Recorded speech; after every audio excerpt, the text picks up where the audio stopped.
जय हिंद दोस्तों। राधे राधे सभी को। आशा करता हूँ कि आप सभी अच्छे होंगे और स्वस्थ होंगे। तो हम पहुंच चुके हैं क्वेश्चन नंबर दूसरे पर। एक दूसरे के क्वेश्चन नंबर दूसरे के पहले और दूसरे पार्ट को हम करा चुके हैं। इस पार्ट में हम तीसरा, चौथा और पांचवा यानी क्वेश्चन नंबर 2 के 3 क्वेश्चन दे रखे हैं। इन जो पैरेललोग्राम दे रखे हैं उन्हें सॉल्व करना सीखेंगे, किस तरीके से सॉल्व करते हैं। बस हमें आपको क्या करना है, जो पैरेललोग्राम है उसकी प्रॉपर्टियां याद करानी है। तो क्या क्या प्रॉपर्टी होती है, बस उन्हीं का सारा करना है इसमें, और कुछ नहीं। एंगल्स बताने हैं और आइए चलिए जानते हैं किस तरीके से जानते हैं। चलो देखते हैं। आइए देखिए क्या होता है कि ये कह रहा है consider the following parallelogram, find the value of the unknown x y z. जो एक्स वाई जेड दे रखे हैं उनकी वैल्यू याद करनी है। तो देखो ये एक पैरेललोग्राम है। पैरेललोग्राम तो मैंने बताया है आपको कि आमने सामने की भुजा कैसी होती है, इक्वल होती है। अगर भुजा भी इक्वल होंगी आमने सामने की, और कैसी होती है, पैरेलल होती है। ये सीधी, अगर अगर ये भुजा सीधी ऐसे जाएगी ना, तो ये और ये कभी एक दूसरे को काटती नहीं है। पैरेललोग्राम की ये स्पेशलिटी होती है। ये क्या होता है, एक दूसरे को नहीं काटती हैं। अब देखो इसमें क्या होता है, एंगल, इसके आमने सामने के एंगल भी इक्वल होते हैं। अगर ये एंगल और ये एंगल कैसे होंगे, इक्वल होंगे। आमने सामने के जो एंगल्स होते हैं वो कैसे इक्वल होते हैं। हमें क्या याद करना है इसमें, देखो इसमें इस एंगल को कितनी डिग्री का दे रखा है, 90 डिग्री का। तो मैंने आपको बताया था कभी भी इस तरीके का साइन लगा हुआ है तो समझ जाना 90 डिग्री का है। तो अब देखो ये और ये अपोजिट एंगल है। कैसे अपोजिट एंगल, अपोजिट एंगल अगर ये 90 का है तो एक्स बराबर कितना हो जाएगा, एक्स बराबर भी 90 हो, 90 डिग्री। 90 डिग्री तक क्या हो जाएगा, अपोजिट एंगल है। कैसे एंगल है, अपोजिट। तो अपोजिट एंगल्स पैरेललोग्राम में होते हैं, अपोजिट एंगल है। अपोजिट एंगल हो गया ये वाला। तो एक्स की वैल्यू कितनी आएगी, 90 डिग्री। अब देखो बात आती है इस वाले एंगल की, यानी बाई की वैल्यू कितनी आएगी और जेड की वैल्यू कितनी आएगी। तो जो जेड की वैल्यू और बाई की वैल्यू, देखो अगर ये 90 का, ये 30 का, ये बाई का, तो बाई की वैल्यू कैसे निकालेंगे। तो एक त्रिभुज बन रहा है ना, क्या बन रहा है, एक त्रिभुज। तो त्रिभुज के तीनों कोणों का सम कितना होता है, 180। तो हम क्या करेंगे, एक्स प्लस के 30 और प्लस के कितना हो जाएगा, वाई, इक्वल में कितना होगा, 180 डिग्री। मैंने आपको बताया जो त्रिभुज होता है यानी ट्रायंगल से होता है, उस ट्रायंगल के तीनों कोणों का योग कितना होता है, 180। अंदर के कोणों का योग कितना होता है, 180, और बाहर के कोणों का योग कितना होता है, 360 डिग्री।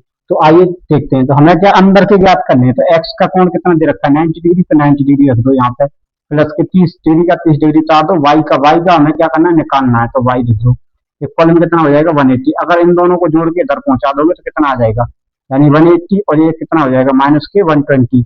120, तो वाई बराबर के कितना हो जाएगा, वाई बराबर क्या आ जाएगा तुम्हारा, 60 डिग्री। तो जो बाई का एंगल जो कोण आएगा वो कितना आ जाएगा, 60 डिग्री का। जो बाई की वैल्यू कितनी आ जाएगी, ये 60। तो ये एंगल जो कितने का आएगा, 60 डिग्री का। अब देखो, तो एंगल्स बाई इक्वल्स के होगा एंगल जेड। क्यों होगा ये, क्योंकि अल्टरनेटिव अपोजिट एंगल है। क्योंकि इसका अल्टरनेटिव, अल्टरनेटिव मतलब दूसरा। तो कैसा अल्टरनेटिव, ALTER, अल्टरनेटिव अपोजिट्स। क्या दे रखा है, alternative opposites angle. Opposite angle से, अल्टरनेटिव अपोजिट एंगल से कैसे होगा, ये इक्वल होगा। तो वाई और ये इसी तरीके से अब यहाँ कितना आ जाएगा, देखो एक्स, एक्स बराबर कितना आ जाएगा, 90 डिग्री। तो वाई बराबर कितना आ जाएगा, 60 डिग्री। और जेड बराबर कितना आ जाएगा, 60 डिग्री। ये थे आपके आंसर। तो ये हो गए आंसर। आशा करता हूँ कि आपको यहाँ तक अच्छे से समझ में आए होंगे। इसी पार्ट के दूसरे पार्ट को देखते हैं। अब देखो ये भी एक पैरेललोग्राम है। तो ये वाली साइड और ये वाली साइड, ये वाली साइड और ये वाली साइड, दोनों कैसी होती है, इक्वल। इक्वल इक्वल में पैरेललोग्राम में क्या होता है, एक दूसरे को काटते नहीं है। तो देखो ये वाला 80 का दे रखा है, तो बाई की वैल्यू कितनी आ जाएगी, 80 डिग्री। क्योंकि आमने सामने के इक्वल्स होते हैं। तो बाई बराबर कितना आ जाएगा, 80 डिग्री।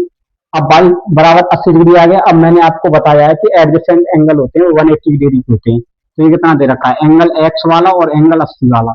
ये कितना, ये कितने होंगे, इक्वल में कितने होंगे, 180 डिग्री। क्यों होंगे, क्योंकि ये एडजेसेंट एंगल है। कैसे, एडजेसेंट एंगल, एडजेसेंट एंगल है। क्या दे रखी है, एडजेसेंट एंगल। तो एडजेसेंट एंगल दे रखी है। तो यहाँ से एक्स का एंगल कितना निकल आएगा, 100 डिग्री। तो एक्स की जो वैल्यू निकली कितनी आ रही है, एक्स की वैल्यू आई है 100 डिग्री। अगर ये 100 डिग्री आ रहा है तो ये भी कितना आ जाएगा, यहाँ भी 100 डिग्री आ जाएगा। अब देखो एक, अब देखो ये जो दे रखा है एंगल जेड और 100, ये कितने के होंगे, ये होंगे 180 डिग्री के। क्यों होंगे, क्योंकि ये लीनियर लाइन पर है, यानी किसी सिंगल लाइन पर है। तो इसे क्या लिख सकते हैं, linear, linear equal angle. Linear angle का मतलब होता है जो एक ही लाइन पे एंगल बने होते हैं वो 180 डिग्री होते हैं। तो यहाँ बाई जेड, जेड जेड बराबर हम कितना निकाल लेंगे, 80 डिग्री। तो जो एंगल जेड होगा वो कितना आ जाएगा, 80 डिग्री। ये थे आपके तीनों आंसर, यानी जो एक्स वाई वाली तीनों की जो एंगल्स की वैल्यू है कितनी आ गई, ये आ गई। ठीक है ना। तो ये क्वेश्चन नंबर था चौथा। अब आशा करता हूँ कि ये भी आपको अच्छे से समझ में आया होगा। अब इससे बात क्वेश्चन नंबर 5 में को देखते हैं। अब देखो इसमें क्या होता है, अब देखो ये 120 डिग्री दे रखा है तो y बराबर, तो y बराबर का कितने आ जाएगा 112 डिग्री, सॉरी 112 है वो, 120 नहीं है। तो y की वैल्यू कितनी क्यों आ गया, क्योंकि अपोजिट एंगल्स आर इक्वल्स, यानी जो अपोजिट एंगल्स होते हैं वो कैसे होते हैं, एक समान होते हैं, समान होते हैं। अपोजिट रेखा कैसी होती है, समान होती है, किसमें होती है, पैरेललोग्राम, ये ध्यान रखना है। ये तीनों दे रखे हैं जो पैरेललोग्राम है बस। अब देखो, अब ये एक y बराबर की 120 आ गई। अब देखो ये वाला एंगल और ये वाला एंगल, अगर मैं देखो ये कैसे एंगल, कैसे एडजेसेंट एंगल है, तो अब यहाँ से मैं लाइन कर देता हूँ, कैसे एडजेसेंट एंगल, एडजेसेंट एंगल है तो क्या करेंगे, एडजेसेंट एंगल का सम मैंने कितना बताया 180 डिग्री। तो क्या करेंगे, एंगल्स में y दे रखा है, y प्लस के 40 और प्लस के z कितने के आगे 180 डिग्री के आगे। अब 180 डिग्री के आगे तो ये कितना आ जाएगा, y एंगल कितना दे रखा है हमें, y दे रखा है 112, तो 112 आ गया, प्लस के 40 आ गया, 40 प्लस के z एंगल आ गया। z एंगल आने के बाद कितना आ जाएगा 180 डिग्री। अब दोनों को जोड़ोगे तो 2 और ये कितना हो जाएगा 5 और ये 1, प्लस के कितना आ जाएगा z बराबर कितना आ जाएगा 180 डिग्री। तो यानी z एंगल z जो बराबर कितना आ जाएगा 180 माइनस के 152 डिग्री, कितना आ जाएगा 152 डिग्री। तो z बराबर कितना आ जाएगा, ये इसे इसमें से घटा दो तो एंगल कितना आ जाएगा 28 का, कितना आ जाएगा 28 डिग्री। यानी जो जेड एंगल है वो कितने का आ गया 28 डिग्री का, एंगल जेड कितने का आ गया, ये 28 डिग्री का।